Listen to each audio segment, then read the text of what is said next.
Hello everyone, আসসালামু আলাইকুম। আপনারা সবাই কেমন আছেন? আমি আল্লাহর রহমতে ভালো আছি। আজকে ব্লগটি আমি দুপুর থেকে শুরু করলাম।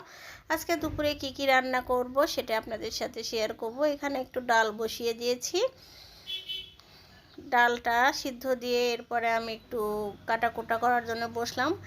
আমার যে বাসায় কাজ করে সে 12টার সময় ফোন দিয়ে বলছে আসবে না, যার কারণে আমার একটু ঝামেলা হয়ে গেল। এখন নিজে করতে হবে সব কিছু।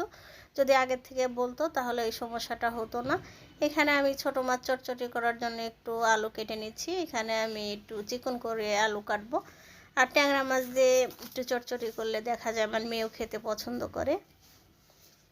আমার রান্না করতে অনেক ভালো লাগে, কিন্তু রান্না করার সবচাইতে বিরক্ত কাজ হলো আমার পেঁয়াজটা কাটা। এটা আমি একদমই কাটতে পারি না, যার কারণে আসলে রান্না করতে আসলে আমার বিরক্ত মনে হয়। কিন্তু কিছু করার নেই, আজকে আমার পেঁয়াজ কাটতেই হবে, পেঁয়াজ কেটে রান্না করা লাগবে।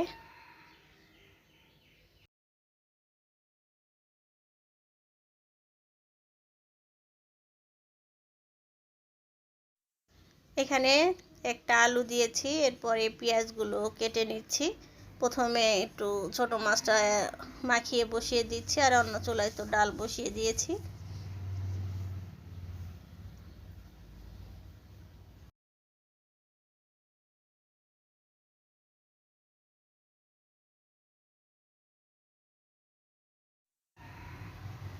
এখানে আমি মাখিয়ে বসিয়ে দেব, একটু কাঁচামরিচ দিয়ে দিলাম, এরপরে ধনিয়া গুঁড়া, হলুদ, মরিচ সব কিছু দিয়ে ভালো করে ছোট মাছটা মাখিয়ে নিচ্ছি। আর ছোট মাছ কিন্তু মাখিয়ে রান্না করলে খেতে বেশি ভালো লাগে।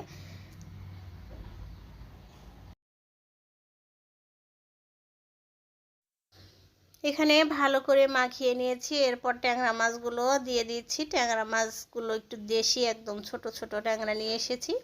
এটা খেতে আমার কাছে অনেক ভালো লাগে। এরপরে মাছগুলো দেওয়ার পরে একটু মাখিয়ে নিচ্ছি। আর ছোট মাছের সাথে ডালটা খেতে আমার কাছে অনেক ভালো লাগে, সাথে একটু লেবু হলে তো আরও একটু বেশি খেতে পছন্দ করি। এরপরে এখানে আমি একটু পরিমাণ মতো পানি দিয়ে দিচ্ছি, পানি দিয়ে একদম চটচড়ি করে নিব।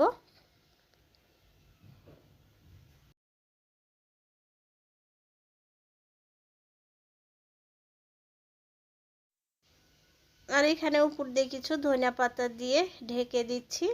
এরপরে আমি ইলিশ মাছ ভুনা করব। ইলিশ মাছটা একটু ভালো করে একটু পরিষ্কার করে নিচ্ছি। আর আমি কখনো ইলিশ মাছটা কেটে রাখি না, দেখা যায় বাজার থেকে নিয়ে এসে আস্ত করে রেখে দিই, তাহলে ইলিশ মাছের স্বাদটা ভালো থাকে। আর এমনি কেটে রাখলে দেখা যায় শুকিয়ে গেলে মাছটা কিন্তু একদম খেতে ভালো লাগে না। আজকে সম্পূর্ণ লিস্টে রান্না করব, যেহেতু আমরা 3 জন, মা, আমি, ছেলে, 2 বেলার জন্য মাছটা রান্না করে নিচ্ছি। আর মাছটা একদম ভুনা করে নিব।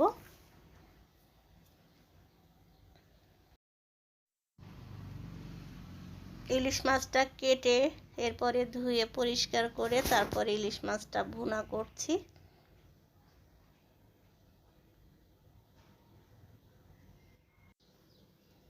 এখানে ইলিশ মাছটা কেটে নিচ্ছি। ইলিশ মাছটা কেটে শেষ করে এরপরে ডালটা বাগার দিয়ে নিব।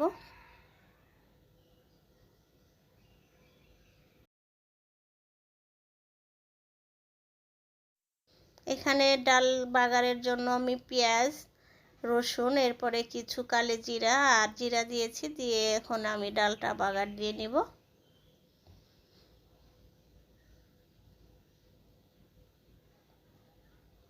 এখানে ডালটা বাগার দিয়ে আমি বেশিক্ষণ জাল দেব না, 1 থেকে 2 মিনিট জাল দিয়ে ডালটা নামিয়ে নিচ্ছি।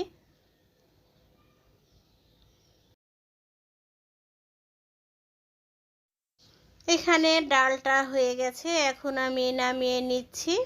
এরপরে আমি অন্য একটি চুলায় ইলিশ মাছটা ভুনা করে নিব। এইখানে আমি পেঁয়াজ, কাঁচামরিচ সব কিছু একসাথে দিয়েছি।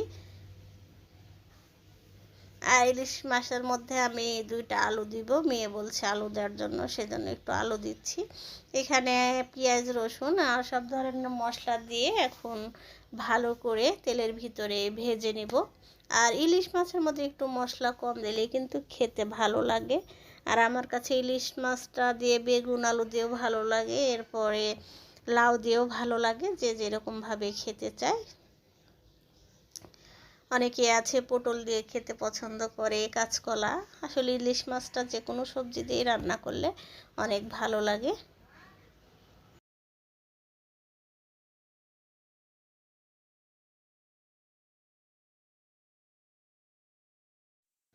আর এখানে আমি আলু দিয়ে আগে একটু কষিয়ে নিচ্ছি, যেহেতু আলু একটু শক্ত হয়ে থাকে, আলুটা আগে কষিয়ে নিব, এরপরে মাছ দিয়ে দিব।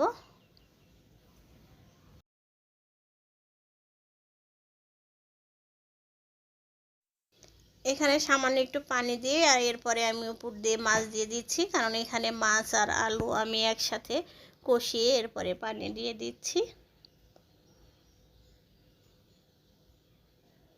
এখানে একটা মাছে 7 পিস হয়েছে।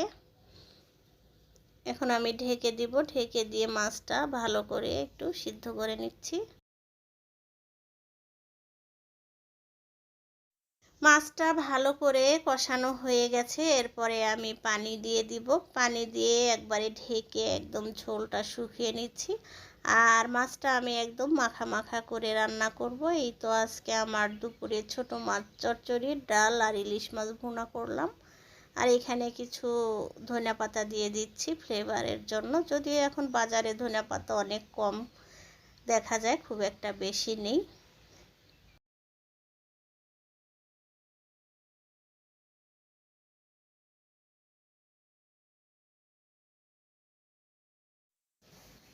যদি আজকের এই ব্লগটি আপনাদের ভালো লাগে তাহলে অবশ্যই একটি লাইক দিবেন এবং আমার চ্যানেলের সাথেই থাকবেন। আল্লাহ হাফেজ।